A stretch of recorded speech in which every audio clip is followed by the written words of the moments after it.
saya akan menjelaskan sedikit materi kami yang berjudul Generasi Manusia, Strategi Belajar Setiap Generasi dan Kriteria Pemilihan Strategi Pembelajaran PAUD. Dari kelompok 3 ini ada 2 anggota, yaitu Irna Febriani dan Siti Kholijaidi. Berikut penjelasannya. Jenis-jenis generasi manusia dan strategi belajarnya.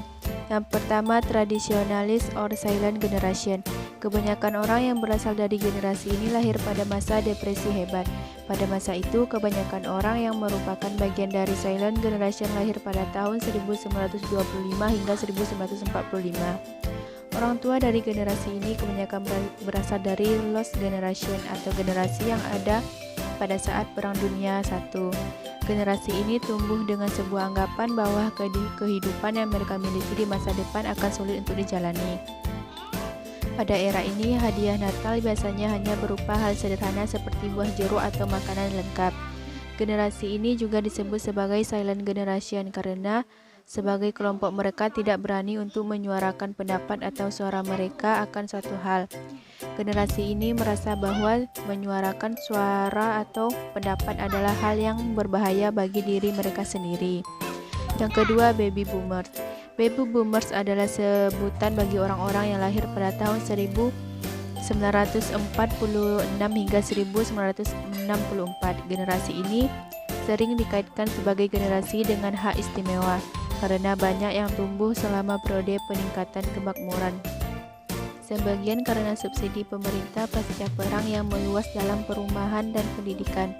Sebagai sebuah kelompok, generasi baby boomer dikatakan lebih kaya, lebih aktif dan lebih bugar secara fisik daripada generasi sebelumnya dan merupakan generasi pertama yang tumbuh dengan anggapan bahwa dunia akan membaik seiring berjalannya waktu. Mereka juga merupakan generasi yang mencapai tingkat pendapatan tertinggi di tempat kerja dan dapat menikmati manfaat dari makanan berlimpah, pakaian, program pensiun, dan bahkan produk krisis paruh baya. Namun generasi ini juga sering dikritik karena peningkatan konsumerisme yang dianggap berlebihan. Yang ketiga, generasi X. Istilah Generation X diberikan pada orang-orang yang lahir pada awal tahun 1660-an hingga awal tahun 1980-an. Banyak orang juga setuju bahwa tahun 1965 hingga tahun 1980 merupakan tahun yang tepat bagi generasi ini. Pada masa pergeseran nilai-nilai sosial, Generation X kebanyakan masih berusia anak-anak dan disebut sebagai generasi kunci. Pada generasi ini terjadi berkurangnya pengawasan orang dewasa pada anak-anak dibandingkan dengan generasi sebelumnya dan juga meningkatnya tingkat perceraian dan peningkatan partisipasi wanita dalam angkatan kerja. Pada tahun 1990-an, mereka kadang disebut sebagai generasi pemalas, sinis dan tidak puas. Beberapa pengaruh budaya pada pemuda Gen X adalah genre musik, hip-hop dan film independen. Namun berlawanan dengan anggapan generasi sebelumnya pada generasi X, penelitian memperkirakan bahwa kebanyakan generasi X akan menghabiskan masa tua mereka sebagai orang yang aktif, bahagia dan mencapai keseimbangan kerja kehidupan. Yang keempat, generasi Y atau milenial.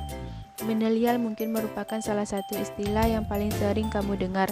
Generasi ini terjadi dari orang-orang yang lahir pada tahun 1981 hingga 1996. Generasi milenial kadang-kadang disebut sebagai echo boomers karena adanya lonjakan besar dalam tingkat kelahiran pada 1980-an dan 1990-an, dan juga karena milenial seringkali merupakan anak-anak dari baby boomers. Karakteristik milenial berbeda-beda untuk setiap wilayah dan juga individu, dan kelompok ini mengalami berbagai kondisi sosial dan ekonomi, tetapi mereka umumnya ditandai oleh kemahiran yang mereka miliki karena besar di zaman perkembangan informasi. Generasi ini juga identik dengan kepiawaian mereka dalam menggunakan teknologi digital serta terlibat aktif dalam media sosial. Generasi Z. Yang kelima, generasi Z. Generasi ini melambangkan orang-orang yang lahir pada tahun 1996 hingga tahun 2010. Generasi ini biasanya merupakan anak dari generasi X dan juga millennials. Anggota generasi Z biasanya telah menggunakan teknologi digital sejak usia muda dan merasa nyaman dengan internet dan media sosial, tetapi belum sepenuhnya terlibat dalam pengembangan teknologi yang mengembangkan sistem canggih yang mereka gunakan. Yang keenam, generasi Alpha. Generasi Alpha adalah generasi paling muda yang hidup saat ini. Nama generasi ini diberikan pada anak-anak yang lahir pada tahun 2010 hingga tahun 2025 mendatang. Biasanya generasi Alpha adalah anak-anak daripada millennials. Generasi ini tumbuh dengan dikelilingi oleh teknologi sebagai hiburan saat mereka berusia masih sangat dini. Kebanyakan dari orang tua mereka adalah penggunaan teknologi dan media sosial, sehingga generasi ini akan mengenali masa kecil mereka dengan tren-tren yang terjadi belakangan ini. Konsep dasar pengertian pemilihan strategi pembelajaran anak usia dini menurut Masito DKK 2006. Kriteria pemilihan strategi pembelajaran terdiri dari beberapa jenis strategi pembelajaran yang dapat dipertimbangkan oleh pendidikan anak usia dini. Pemilihan strategi dan metode ini akan memfasilitasi anak belajar baik secara individual, belajar dalam kelompok kecil, belajar dalam kelompok besar maupun belajar di luar kelas. Pemilihan strategi pembelajaran hendaknya mempertimbangkan beberapa faktor penting, yaitu yang pertama, karakteristik tujuan pembelajaran. Setiap tujuan pembelajaran memiliki karakteristik tertentu, artinya apakah tujuan pembelajaran tersebut cenderung menekan pengembangan aspek kognitif, kreativitas, bahasa, sosial, emosi, motorik, pengembangan moral, disiplin, estetika, atau agama. Yang kedua, karakteristik anak. Karakteristik anak merupakan faktor penting lainnya yang harus dipertimbangkan oleh pendidik dalam memilih dan menggunakan strategi pembelajaran di pendidikan anak usia dini. Yang ketiga, tempat dilaksanakannya. Kegiatan faktor lain yang perlu dipertimbangkan adalah memilih strategi pembelajaran adalah tempat dilaksanakannya kegiatan. Kriteria pemilihan strategi pembelajaran pendidikan anak usia dini. Ada bermacam-macam strategi pembelajaran yang dapat dipilih oleh guru taman kanak-kanak. Pemilihan strategi pembelajaran hendaknya mempertimbangkan beberapa faktor penting, yaitu yang pertama, karakteristik tujuan pembelajaran. Yang kedua, karakteristik anak dan cara belajarnya. Yang ketiga, tempat berlangsungnya kegiatan belajar. Yang keempat, tema pembelajaran, serta yang kelima, pola kegiatan. Karakteristik cara belajar anak menurut para ahli pendidikan anak usia dini. Karakteristik cara belajar anak merupakan fenomena yang harus dipahami dan dijadikan acuan dalam merencanakan dan melaksanakan pembelajaran untuk anak usia dini.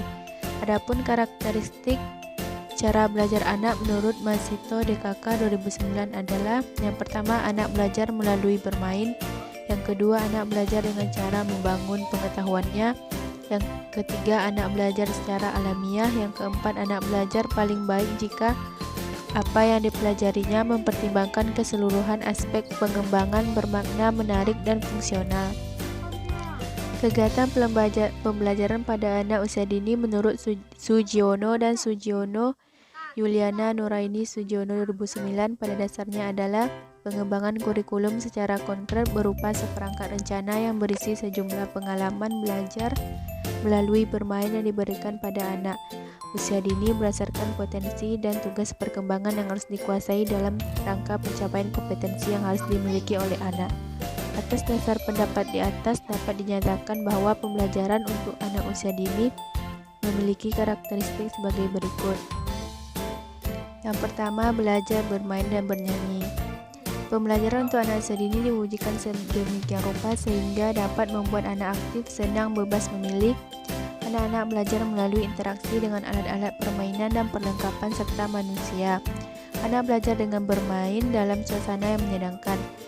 Hasil belajar anak menjadi lebih baik jika kegiatan belajar dilakukan dengan teman sebayanya. Dalam belajar, anak menggunakan seluruh alat inderanya. Yang kedua, pembelajaran yang berorientasi pada perkembangan pembelajaran yang mengacu pada 3 hal penting, yaitu berorientasi pada usia yang tepat, berorientasi pada individu yang tepat, dan berorientasi pada konteks sosial budaya. Itulah sekilas penjelasan dari materi kami. Apabila ada kesalahan dan kekurangannya, kami mohon maaf. Wassalamualaikum warahmatullahi wabarakatuh.